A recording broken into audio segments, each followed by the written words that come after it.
Hey everybody, this is Nine with the B-side. Get ready to have one of the most amazing experiences you've ever had in music. I can only show you a little bit of it, but it's Ustad Saami, Ustad Saami, two different words there, and I just came from the show and I'm absolutely blown away. I'm going to let Ian do the explaining and keep this short, but please check him out. You're going to love this music. It's amazing.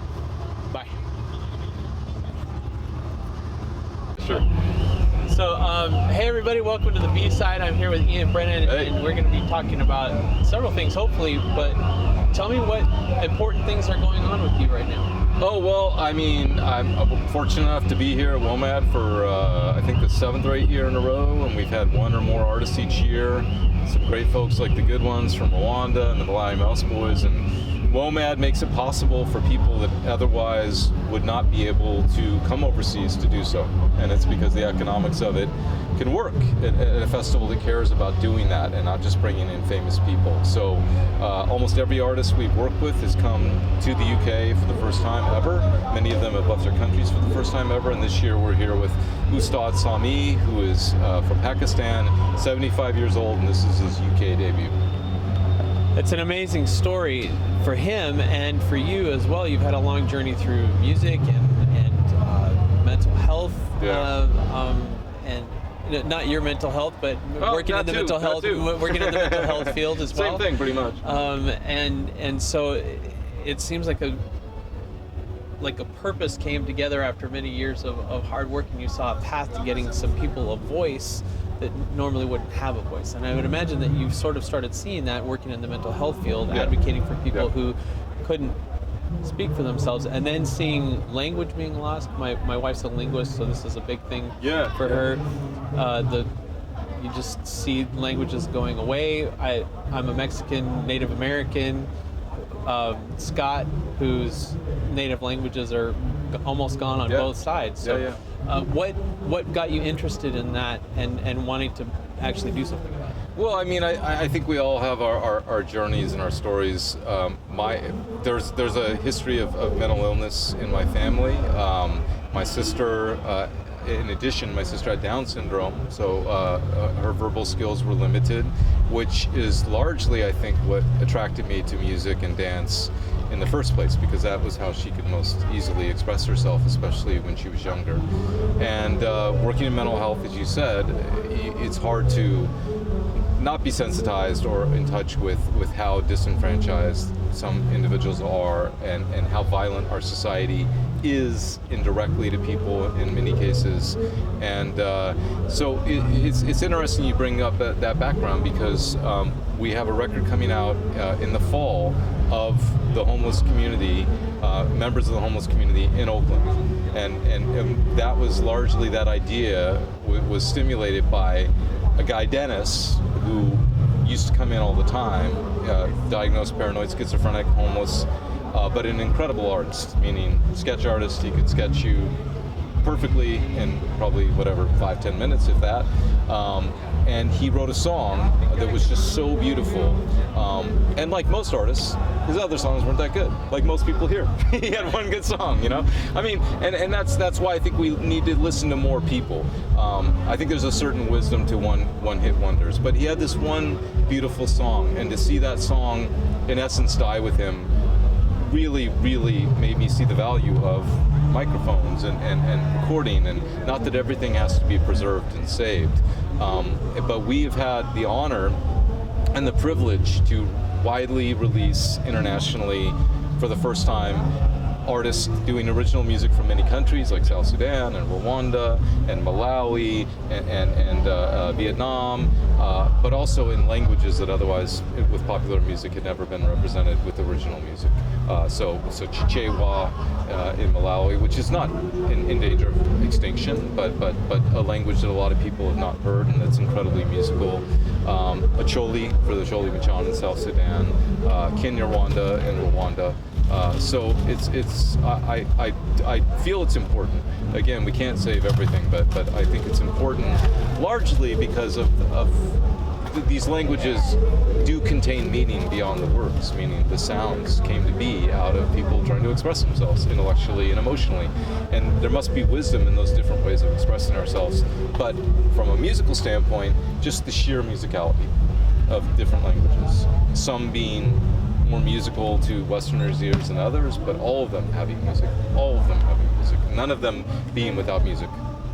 There's something for me about music that gives us a certain emotional maturity when we connect with each other musically in a way that we can't do in a lot of other ways. Maybe with food is the other way that we do it. But I've long had a saying that if we could just sit down and have a meal with each other and play some music together, that we could communicate on so many different levels than we normally do. And it's fantastic to see that you're bringing these voices that connect throughout the world. What can we expect from the Ustad Saami show? And give us a little bit of a background, because he's one of the last guys doing what he does. Well, he is the last one, and in essence, he's the only one, because what he's doing is he's re-envisioning what he believes the system was over 1,000 years ago. So it's complicated because it's been passed down through his ancestors, and it's been passed down from nations that didn't exist at the time, cultures that existed, but not nations.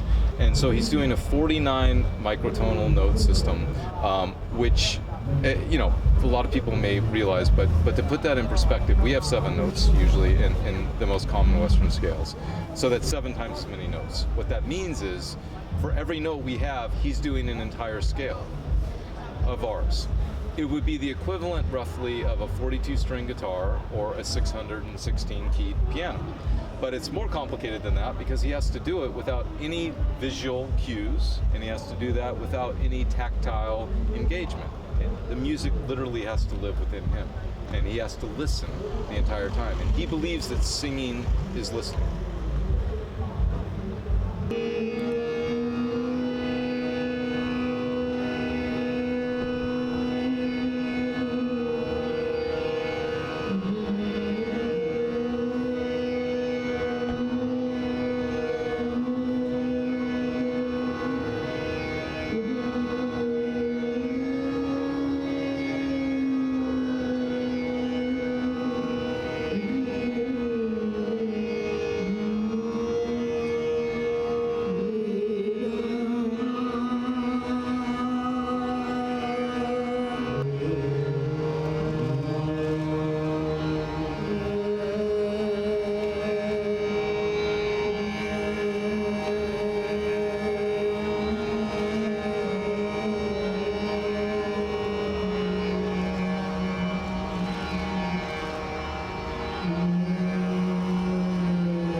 Talking about the one-hit wonders, I'm a musician myself too, and sometimes I said this in another interview, but it's something that's really prevalent in my life. I don't feel like I write music necessarily as much as I tune into what's passing through the universe. I'm a little antenna sometimes.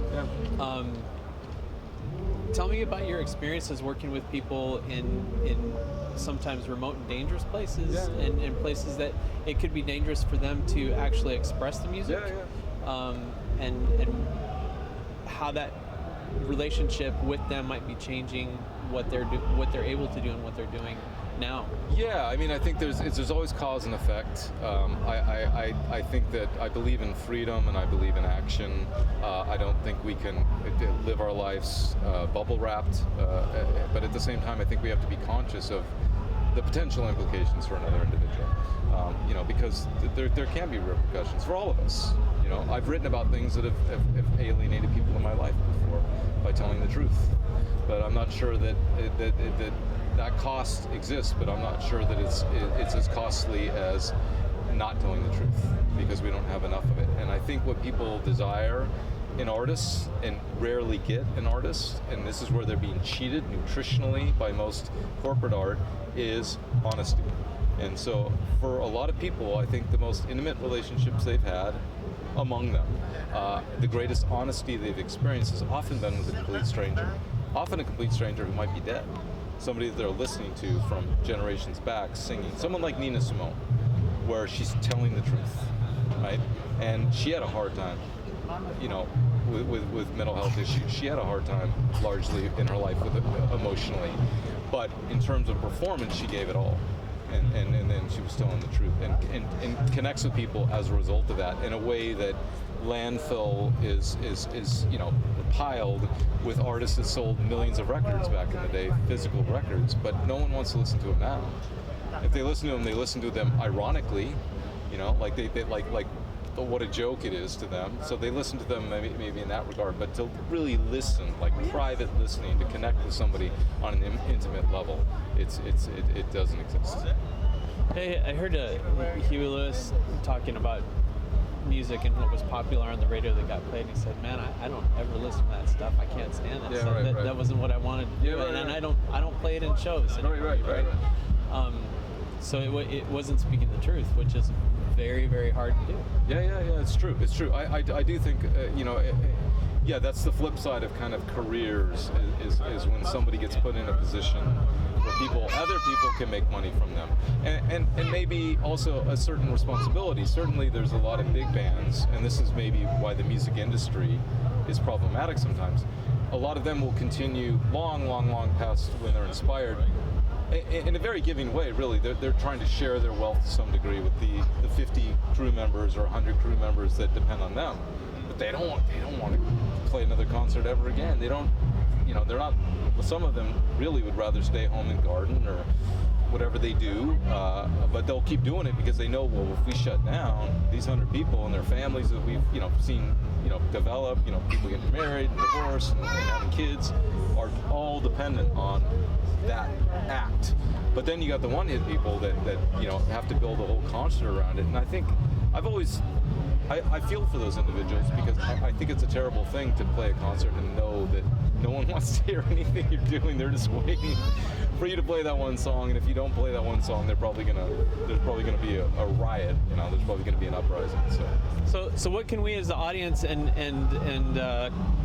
customers, I guess, best do to support artists like Ustad Saami and other artists that you're bringing to the stage? Well, I just think that I've always believed that you know, that everyone should, every song and every musician and every person should be looked at equally, which means that we shouldn't put people on a pedestal, and we certainly shouldn't look down on people, not from above, not from below.